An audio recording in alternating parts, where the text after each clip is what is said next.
Welcome to Anti-Woke and Autistic. Do you know what diet evangelism is? Have you ever heard of diet evangelism? Wow, that's a new one. Let's find out more about it. Let's talk about diet evangelism and why I call it that. Basically, diet evangelism, which I'm not sure if I coined or if I just took it from some fat activist or some book I was reading, is basically the idea that people have replaced religion with diets, or diet fills the place in their life that religion might have filled if they were more. Okay, so she says that diet evangelism is when people have filled their life with diet, with the concept of dieting or diet culture, as somebody might fill their life with religion. Dieting or diet culture has become, or the pursuit of weight loss has become like a religion to them. Now, I'll tell you what a religion like approach is, if you want to call it that. It's this whole fat acceptance thing, this whole promotion of obesity. That's what's become like a religion, but it's gone beyond just a religion. It's actually a cult. It's a death cult. It's a quitters cult. The fat acceptance cult. That's the evangelism.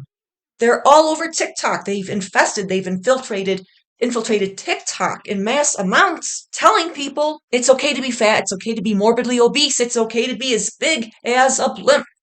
You don't have to lose weight even if you're 500 pounds. It's one thing to say, well, have self-confidence, love who you are. Everybody deserves some basic rudimentary respect. But it's a whole new ballgame when you say you could be 400 pounds and healthy.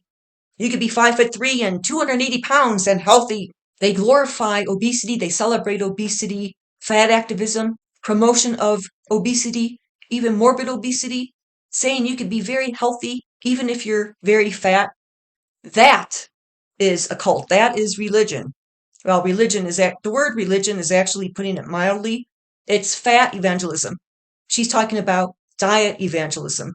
No, there is fat evangelism. There are people on TikTok, women on TikTok, who seem to be obsessed, infatuated with celebrating obesity to the extent that they post countless videos of themselves, very little clothes on, string bikinis, and just literally shaking and shaking and shaking huge belly rolls, flaunting back fat, flaunting back rolls, flaunting their huge thighs as though it's something to be proud of. That's the evangelism, not dieting. The promotion of obesity is. Let's see what else Abby here has to say.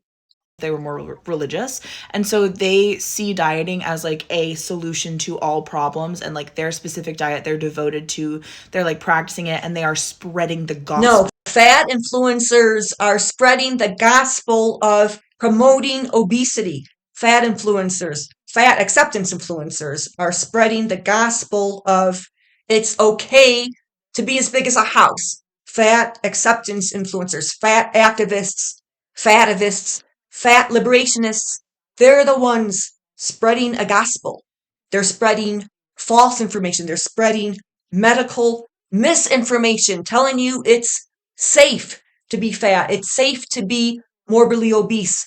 They're spreading it like the gospel. They're proselytizing it. Of that diet. So they'll come up to you and be like, "Oh my god, have you tried keto? I feel so much better. I'm so much healthier. My blood test is better and I have more energy and blah blah blah." They'll just sell their one diet like it's the solution to all your problems because supposedly it fixed theirs. I definitely have had a lot of friends who have been diet evangelists and then many years later have confessed to me that they realized now it was very disordered what they were doing. She mentioned that she knew friends who claimed to have done well on a diet, but then confessed to her a few years later that during that time they were very disordered. Well, isn't somebody who's obese pretty disordered in the eating department? Aren't they? If food is somebody's drug, they're disordered, not just in eating, but in mental health. And I'm not making fun of them. It's an addiction. It's an addiction, but they refuse to recognize that and do something about it. It's like saying it's okay to be a heavy drinker and get drunk and destroy your liver. It's okay to be a chain smoker. It's okay to smoke. It's okay to get high all the time on drugs. It's not okay for any of that. It's very harmful. It's very, very dangerous for the body. And so is eating to the point where you waddle, where you're just very fat. Even if you don't waddle, if you're morbidly obese and you somehow, some way have managed to walk fairly decently, you don't, waddle, you're still unhealthy. So if somebody is evangelizing their diet to you, take it with a grain of salt. It's also something that happens a lot at like family gatherings. So a lot of times, like older white women are famous for doing this. They want to tell you their journey, and you're like, if you're recovering from an eating disorder, or you're fat, or you have like trauma around your body, like you do not want to hear that. Like it'll set you back. It's really, really hard to hear. So setting boundaries around it is very important. Diet evangelism. There's no such thing, but fat evangelism, fat activism. There's no such thing as diet liberationists or diet activism or things like that, but it's fat activism, fat liberationism, fat liberationists.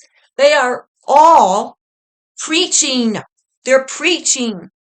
They're the evangelists, not somebody who lost 80 pounds and has never felt better and has eliminated their prediabetes and has gotten rid of their obstructive sleep apnea and got rid of some foot pain and just feel so much better, lowered their blood pressure, can move better and quicker and have more stamina. Hey, if they're talking a lot about that, they're talking about a good thing. It's not evangelism.